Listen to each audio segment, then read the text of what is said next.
الحمد لله رب العالمين وصلى الله على سيدنا محمد بلسان جامعتي في الحضرة واسعتي صلاة تموت بجسمه من جسمه وقلبي من قلبه وروح من روحه وسر من سره وعلم من علمه وعمل من عمله وخلوق من خلوقه تعود بركاته علينا وعلى أولادنا وعلى شيوخنا وعلى آله وصحبه وسلم. اللهم صل وسلم على سيدنا محمد فاته لما أغلق وخاتم لما سبق ناصر الحق بالحق وحادي إلى صراطك المستقيم وعلى آل حق قدره ومقدار عظيم. الحمد لله رب العالمين. السلام عليكم ورحمة الله وبركاته. You okay? Alhamdulillah. When you give someone joy, like when you make someone happy, Allah subhanahu wa ta'ala takes this joy and converts it into an angel. So when you give someone happiness, when you give someone joy, Allah takes this joy and makes it into an angel. And then this angel, it praises Allah subhanahu wa ta'ala. It lauds the oneness of Allah subhanahu wa ta'ala. And then when you are placed in your grave, this angel comes to you. And the angel says, do you know who I am? And you say, no. And you say, the angel says, well, I am the angel of joy, the one you made someone happy. So this angel will come to assist you, inshallah, fi qubur, in the grave. So, from our last lesson, we spoke about having one action, but in the action, you have a lot of intentions. One action, a kathir, a lot of niyas and niyas and niyas. One little action. Because we said in your eyes, in front of your eyes, you only have a little action. But in the sight of Allah subhanahu wa ta'ala, this action is mighty. Depending on your intention. Depending on your need. So today, we're looking at something similar. That what intentions are you going to have? So for example, Allah subhanahu wa ta'ala says in the Quran, He commands the believers to worship Him, but also He commands you to pray, salah. It's called salah. What you call in Urdu, namaz. It's called salah. But then He asks you also to fast. Yes or no? And then Allah subhanahu wa ta'ala, He asks you to pay zakat, to pay charity. Right? And also, He asks you to go for Hajj. Right? And all these commands from Allah subhanahu wa ta'ala are for us. Right? But at no point does Allah subhanahu wa ta'ala say that you should do salah, that you should do namaz, because I do namaz. Because I do salah, that you should do salah too. And nor does He say, Allah subhanahu wa ta'ala, that you should fast, because I fast. Right? Nor does He say, Allah subhanahu wa ta'ala, that you should pay zakat, you should pay charity, because I pay charity. So you should pay charity too. La. And nor does He say, Allah subhanahu wa ta'ala, that you should go to Hajj, because I go to Hajj. But the most amazing thing from the whole Quran, there's one act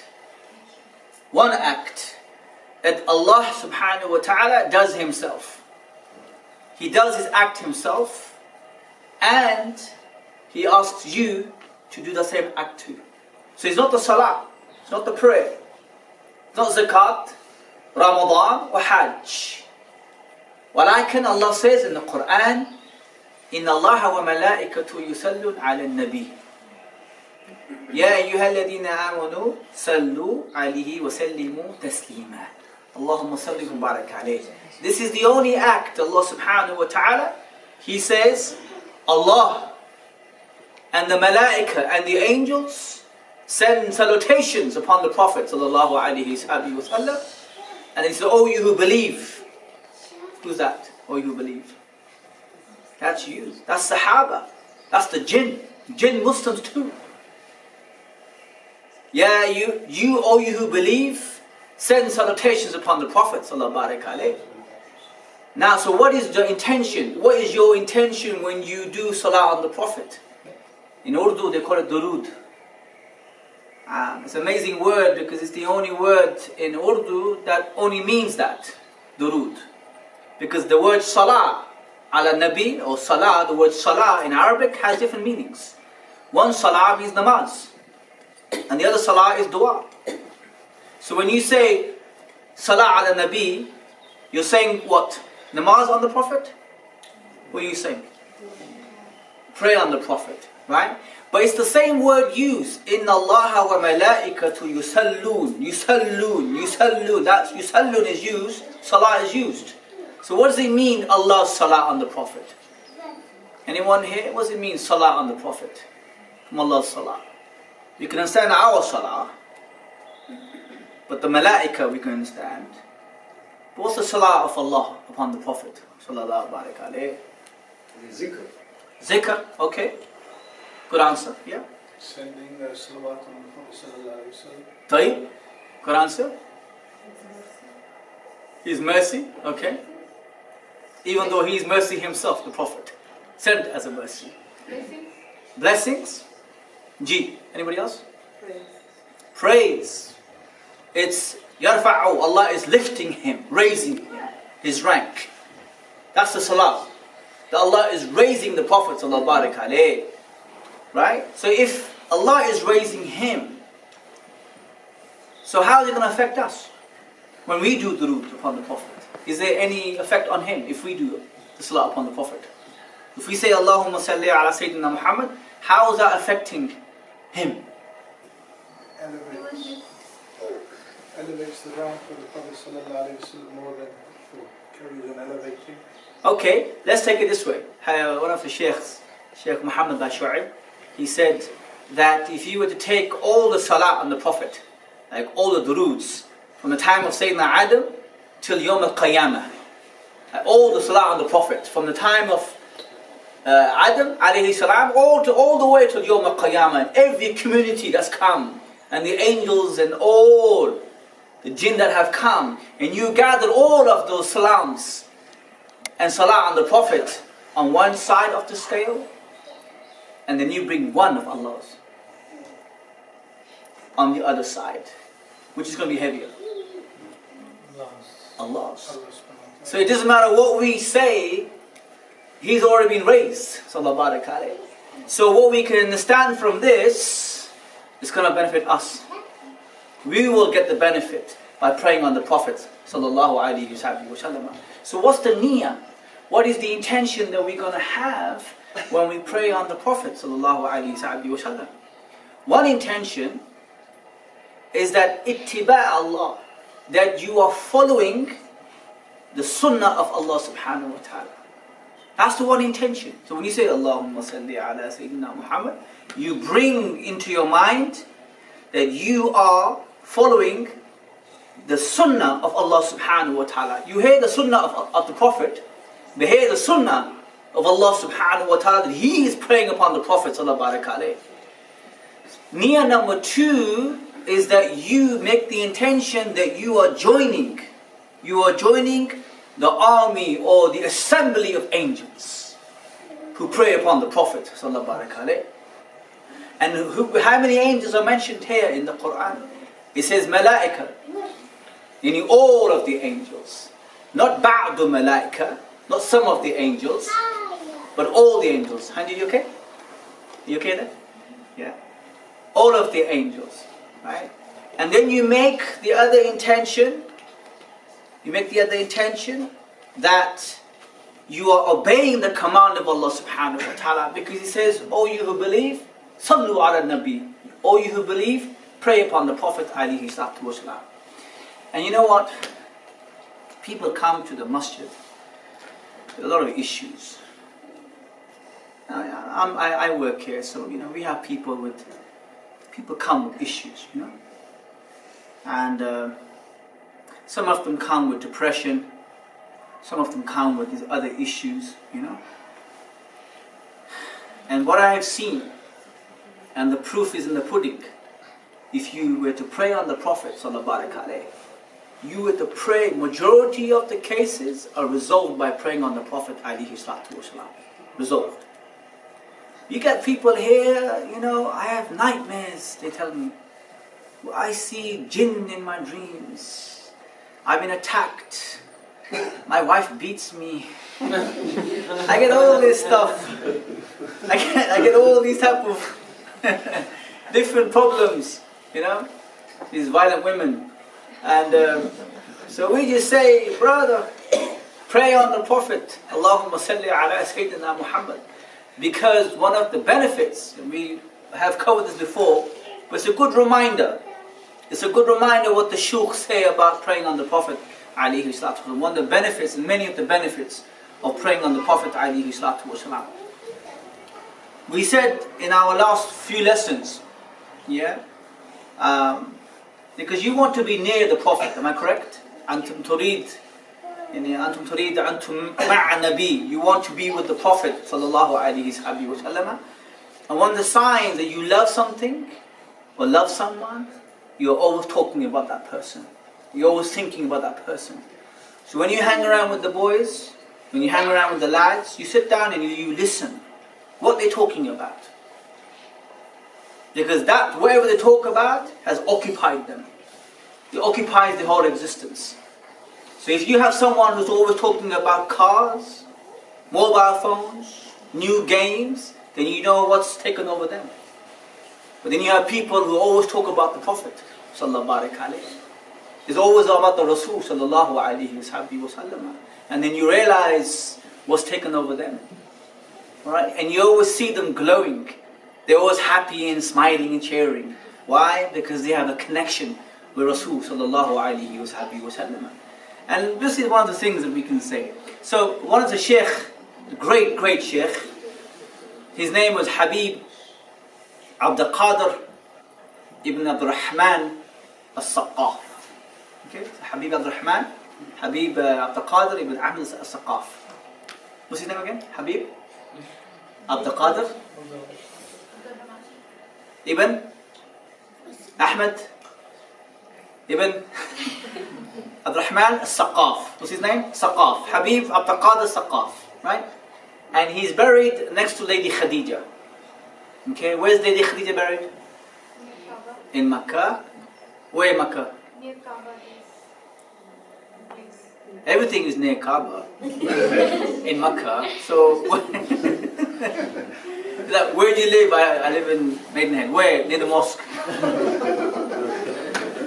So that's right. Yeah, there's a graveyard, Jantul Mala, and she's buried there, Lady Khadija. And then you have a little place just next to this place, and in the graveyard you have this sheikh buried there, and next to him is Habib Ushur al-Haddad, a great scholar. 100,000 became Muslim by this Habib. And from our last lesson, if you remember, I gave you the tree of the people of the Ba'adawi, like Habib Ahmad ibn Isa Muhajir. These are the forefathers of these people. They took Islam to Malaysia and Indonesia. They took Islam to East Africa, right? And they're all children of Imam Hussein, alayhi salam. So is this Habib Saqaf, right? So when he says something, take it seriously, right? When he says something, take it seriously, yeah? So he says, and we know about this, I'm going to test you. If you say we know this, I'm going to ask you, right? He says, من كلام سيدي حبيب عبد القادر ابن أحمد السقاف رحمه الله تعالى وقال من أكثر الصلاة والسلام على النبي صلى الله عليه وسلم كانت له 10 ضمانات. He said, Habib said, the one who prays on the Prophet صلى الله عليه وسلم أكثر مرة, like many times in abundance, 10 guarantees for him. Doesn't people remember the lesson? 10 guarantees. You have 10 guarantees if you pray on the Prophet sallallahu alaihi wasallam. Kathir mara, like Allahumma salli ala Sayyidina Muhammad, Allahumma salli ala Sayyidina Muhammad. Kathir, always. One is, He says the first one, yeah? كان له عشر ضمانات, he says, ضمان بنجه مطلوب. The first one is, the first guaranteed, the one who prays on the Prophet, Allahumma salli ala Sayyidina Muhammad, is whatever he's seeking, he'll get. Right? Whatever you're seeking, and that's halal, you will get it. Right? You're seeking. So for example, you're looking for a good rishta, lads. You're looking for a second wife. Camera cut. You're looking for a wife, and you're looking for a better husband. You're looking for better exam results. Okay? You're looking for peace of mind. You're looking for sukoon in the home, and so on. You pray on the Prophet, Allahumma salli barik alayh, and he says, guaranteed, it will come. Right? And when he says this, they've seen it happen around them. Right? And I'll give you an example of a great sheikh by the name of Imam Jazuli. Imam Jazuli. He authored one of the first books on Durood Sharif. Right? It's called the Dalal al-Khairat. Right? And he was from Morocco. Okay? Amazing man. One day he was walking, and he wanted to do wudu. So he comes across a well. So he comes to the well, and he sees that there's a rope there, but no bucket to bring up the water. So he looks around, and so he sees a young girl there, and he says, "Oh, can you go and get a bucket, please?" You know. And she says, "Man anta, like, who are you?" And she said, "You know, I'm Jazuli." And he was a great imam, great sheikh. So she was surprised. So you know, so she comes forward towards the well, and she starts to mumble something, and the water starts to come up from the well. And she says, "Do your wudu." He's like, "So how did you do that?" You know. She goes, "How did you do that?" And she said, "Well, every step I take, before I do anything, I pray on the Prophet. So she was doing everything. Before wearing her clothes, Allahumma salli ala Sayyidina Muhammad. Coming out the house, Allahumma salli ala Sayyidina Muhammad. Before eating, Allahumma salli ala Sayyidina Muhammad. So when she made dua, supplication, it was done straight away. Okay. Something good for you guys, all of us here. Right? When you go to work in the morning, Allahumma salli ala Sayyidina Muhammad. In the morning before listening to your magic music, classics. Listen to, pray on the Prophet, salam on the Rasul, sallallahu barak alayh, because you know about the jingle. Because in the morning, if you hear the jingle in the morning, at the first track in the morning, it sings with you the whole day. Right? But if you wake up in the morning praying on the Prophet, sallallahu barak alayh, that's going to sing it with you all the way.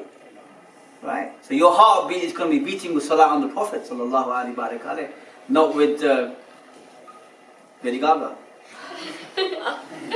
That's you, yeah. Lady Gaga, yeah.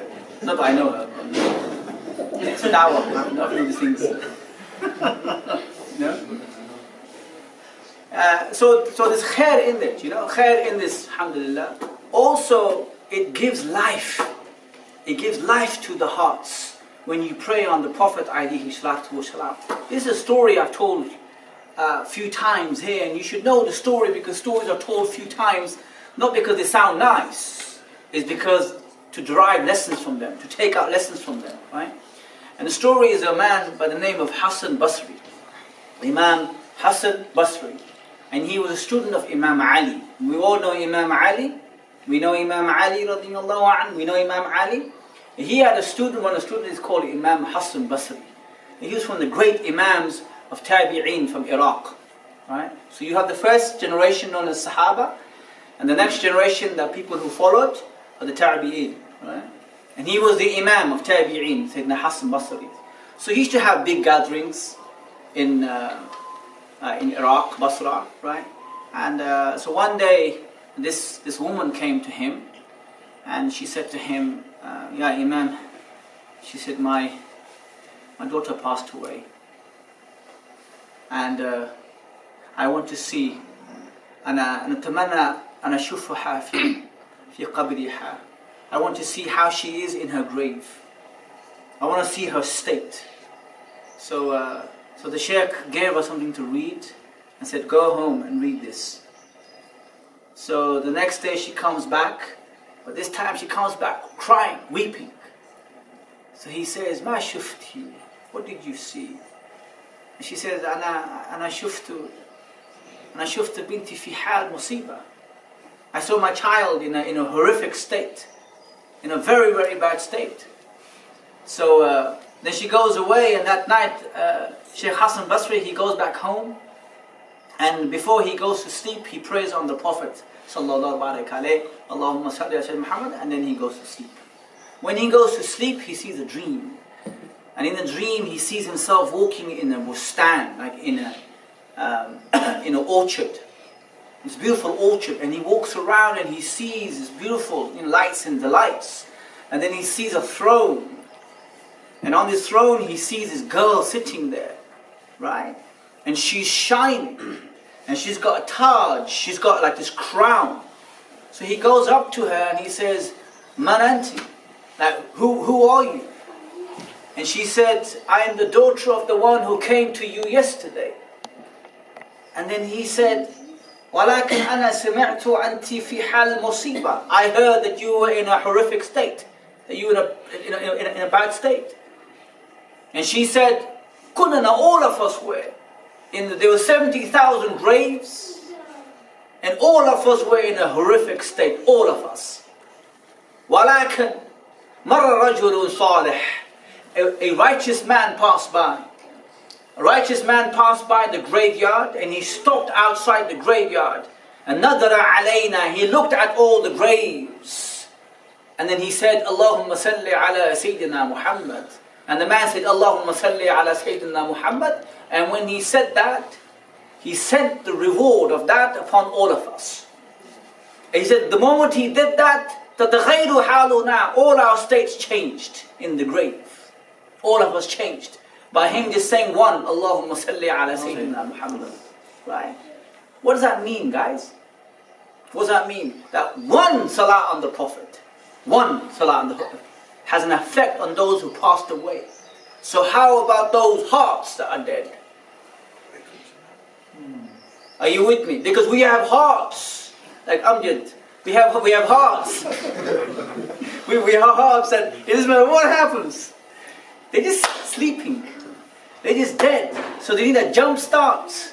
And your jump start for your heart is praying on the Prophet. Allahumma salli ala Sayyidina Muhammad. Yeah? There was like a, subhanAllah, really amazing stories that you hear about people are praying on the Prophet sallallahu alaihi wasallam. If anyone is depressed here, believe me, if anyone is depressed here, you have different types of depression.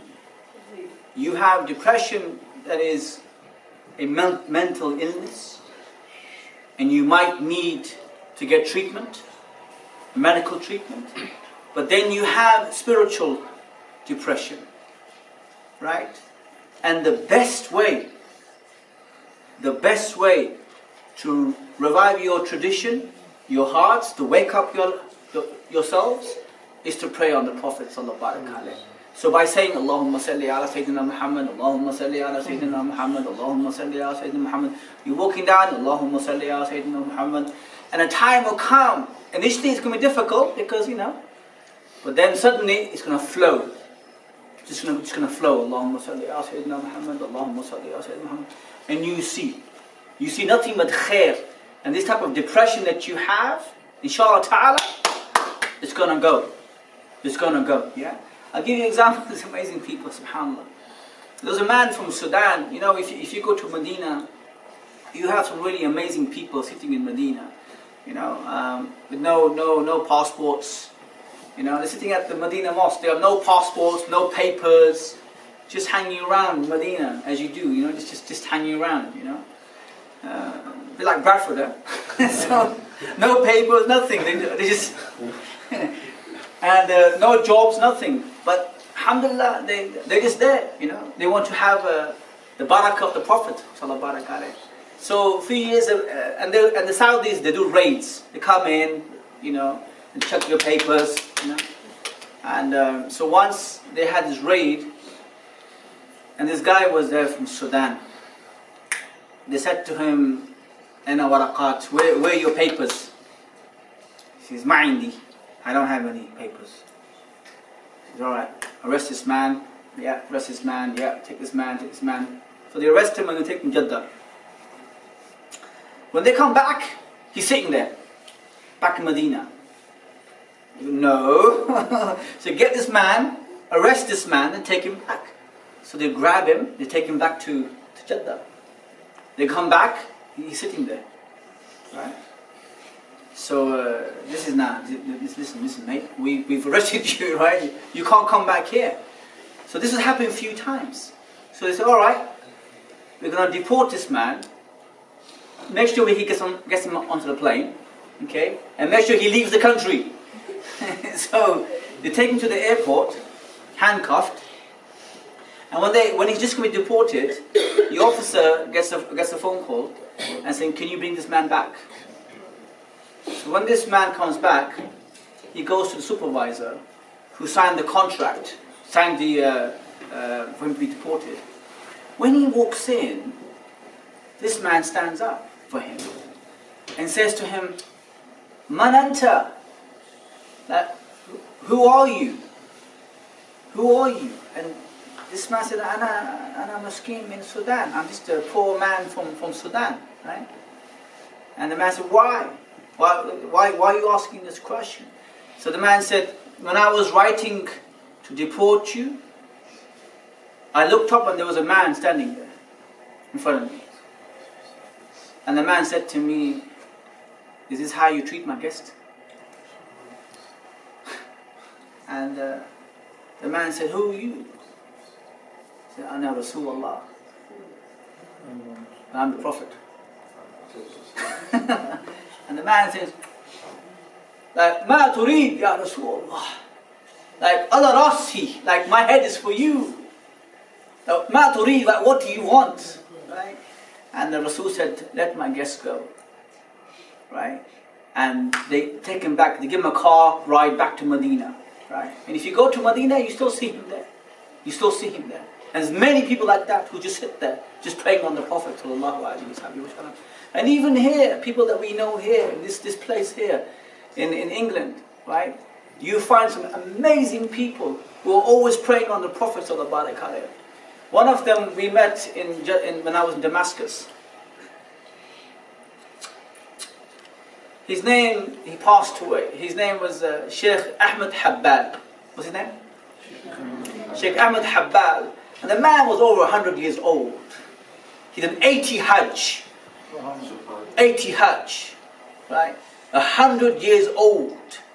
80 Hajj. And this is amazing tradition. Because his teacher was Sheikh Badruddin Hasni, the Sheikh of Sham. The Sheikh of Sham. All the ulama of the world will go to him. Sheikh, like the teacher of Sham, right? And so this man was absolutely amazing. Sheikh Ahmed Habbal. He would sit with his teacher. He did not miss Fajr in Jamaat for over 60 years. And then his whole life actually, his whole life, right? And he never missed his lessons with his teachers for years. Like we miss lessons every week here. But this guy for years, over 80, 90 years, did not miss his lessons with his teachers, right? And when his teacher passed away, one of them, Sheikh Yaqubi was one of his teachers from the old school. And he had daughters, Sheikh Yaqubi, and one of his daughters was like really old, I think she was about 60, 70. And when Sheikh Ahmed Habbal was over 80 years old, would go to her house every day, knock on the door, and say, do you want any shopping from the souk, from the marketplace? So I can go and get it for you. 80 years old, right? Now this man would pray on the Prophet 40,000 times a day.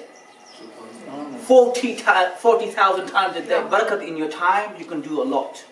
We say, man, where's time gone? Where's time gone? Right? And then you think to yourself, because what happens if you don't put barakah in your time, watching ZTV all day, and dramas, Turkish dramas, right? It puts no khair in there. But if you have nothing but salah on the Prophet and Quran and good, taking people to Allah subhanahu wa ta'ala, Allah expands your time for you. Have you heard about a man called Imam Nawawi? Imam Nawawi, 40 hadiths, Imam Nawawi. He died at the age of 41. Imam Ghazali in his 50s.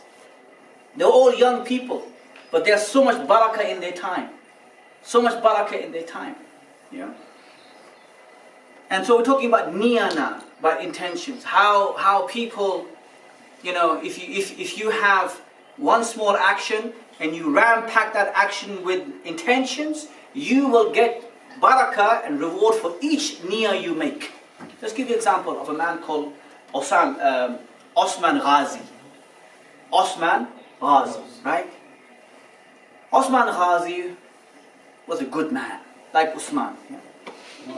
Was a good man, mashallah. Thank you for that. Usman Ghazi was a good man. And so he used to serve his sheikh, right? And so one day he goes to his sheikh. He got a bit late, so he's talking to his teacher.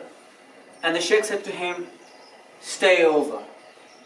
Stay over tonight at our house. So he's happy, stay over his sheikh's house.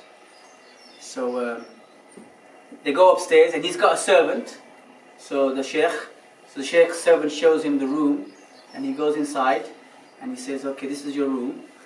So they close the door and the Osman, he sees that, this is the bed, but above the bed is the Quran. Yeah, the Quran. And the Quran went no more towards the feet side, right? So he thought to himself, well, out of the etiquette of adab, I can't sleep here, right? And I can't tell the sheikh, okay? So he could not take himself, he could have if he wanted to, he could have, but he didn't, right? So he just waited and waited until the Fajr Adhan came. He didn't sleep. So he goes downstairs and prays Fajr with the sheikh, and the sheikh's servant goes upstairs to do the bed, and the bed's not slept in. So he comes downstairs and tells the sheikh. The sheikh says, you didn't sleep? Is everything okay? And he said, oh no, alhamdulillah khair, no, please sheikh, I just could not sleep because of the Quran, and And he said, okay, inshallah, mashallah, he said, look, to the servant, just remove the Quran for him, so he can go and sleep. So he after Fajr, he goes to sleep.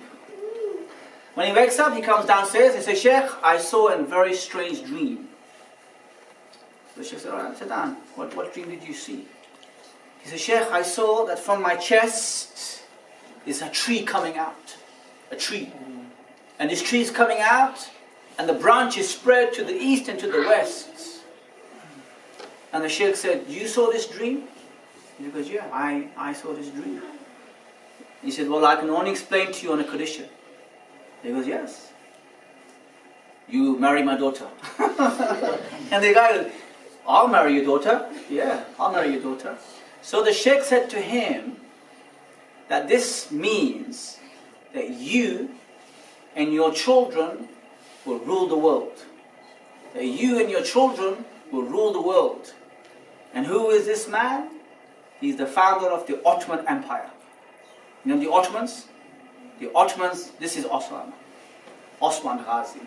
Look at this intention. Look at this little thing he did, and look what Allah gave him. A whole kingdom. A whole kingdom. So in your eyes, it's nothing. So you read his life. It was not because he went to war. Look at it. He just served his sheikh. The intention he had. And look at the ripple effect. Allah gave him 500 years of, And the other one is similar to this. Is Mahmud Aziz. Mahmud Aziz was also serving his sheikh. And his sheikh had a flu, a cold. And so what this guy will do, Mahmud Aziz, he wake up in the morning, make the water warm for him, for wudu, and go and make him do wudu. One day he woke up and he saw his sheikh already awake.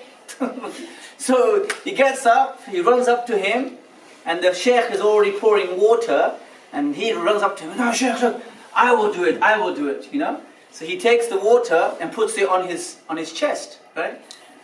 And they say that he pours it after that. When he pours it, the water is hot.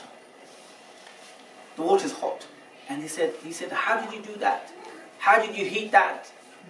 He said, on my heart. The fire of my heart, right?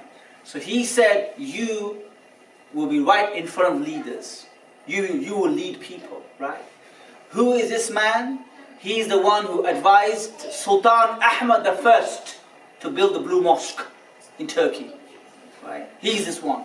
And when that was done, there was a whole row of sultans coming. He was asked to go at the front, right? So he led the sultans, right? Little intention, just little thing, you know. So go back to what we got so far, alhamdulillah. We said so far that if you make someone happy, this is the summation of the lesson. If you make someone happy, this is the first thing I said to you today. If you make someone happy, if you give someone joy, Allah takes this joy and makes it into an angel. Right? And this angel lauds Allah. It does dhikr of Allah subhanahu wa ta'ala. And then when you die and you're put in the grave, this angel comes to you and says, do you know who I am? And you say, no, I'm the angel of joy. You made so-and-so happy, so I'm here.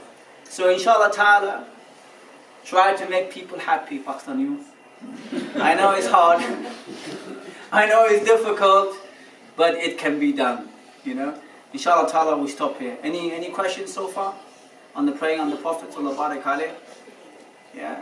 Try to have at least, if you can, 100 a day to pray on the Prophet. Any formula you want to use, right? To pray Allahumma salli ala Sayyidina Muhammad, you know. And for the women, you can pray in any state. Any state you can pray. Okay? You can pray in any state. Okay? Because it's not Quran. Okay? So you can pray on, and all of us here, right? That you can pray at any time. Okay? Very good way to pray on the Prophet sallallahu alaihi wasallam is if you have, if you wash yourself, and I'm just, yeah? Funny, yeah? If you wash yourselves and have new clothes, nice perfume, alhamdulillah, and sit in your room and turn the TV off and everything, or somewhere in your room, somewhere upstairs, and give time to do this, right? Even you say 5 minutes. You set a timer, 5 minutes. You sit there, Allahumma salli ala Sayyidina Muhammad, Allahumma, okay. And then you extend it to 10 minutes. Allahumma salli ala Sayyidina Muhammad. And then the time will come, this could be after 40 days. You're praying on the Prophet every day, 10 minutes, 10 minutes, 10 minutes, 10 minutes, 10 minutes. And then a year goes by and you realize you're praying 1 hour. Like that. If you do that, there's nothing but khair for you. Guaranteed, nothing but khair for you. You will never have a bad dream. You'll never see Pakistanis in your dream ever again. You'll always be happy. Always be happy if you pray on the Prophet alayhi salatu wasalam. Wallahi, this is proven medicine. Proven medicine. Sheikh Ahmed Farouk and Sheikh Sanusi, these are great ulama, said if you haven't got a sheikh,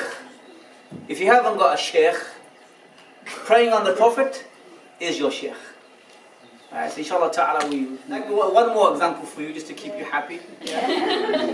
This man traveled all the way to Medina and he stood outside the where the Rasul is buried sallallahu alaihi wasallam, and he was hungry and he prayed on the Prophet sallallahu alaihi, and then he sat down and he went to sleep. And when he went to sleep he saw a dream, and in the dream he saw the Prophet coming out sallallahu alaihi with some bread. And he gives it to him. And the man, he eats the bread, half the bread he eats and puts the other half in his lap. And when he wakes up, he sees the other half there. You know. So these are things that matlub, like when you're seeking something good, Allah will give it to you. And remember, nothing happens without the permission of Allah subhanahu wa ta'ala. Nothing moves. Nothing moves. You know. So all these things you say, oh, this bit of fancy talk. Listen, nothing moves without the permission of Allah subhanahu wa ta'ala. Kullu shay, everything is in the hands of Allah subhanahu wa ta'ala. Okay? Any more questions? Who's depressed? Do a depression, I'm telling you, do a test on this. Sheikh Imam Suti and others said, inshallah, your spirit will not leave your body until you see the Prophet. So if you've not seen him today, and you've not seen him yesterday, or last week, or in your whole life, inshallah we will see him before we pass away. Sallallahu baraka alayhi, inshallah ta'ala. And if you have seen him, if you've seen the Prophet sallallahu baraka alayhi, and this is a mighty gift that Allah has given you, you must behave in the manner, in a way, and how should you behave? The king has given you a mighty gift. So your behavior should change. You don't become arrogant. You should change. Yeah, inshallah ta'ala we end here. Bismillah ar-Rahman ar-Rahim. Alhamdulillah Rabbil Alameen. Wa sallallahu ala Sayyidina Muhammadin wa ala alihi wa sallam. Alhamdulillah Rabbil Alameen. Thank you for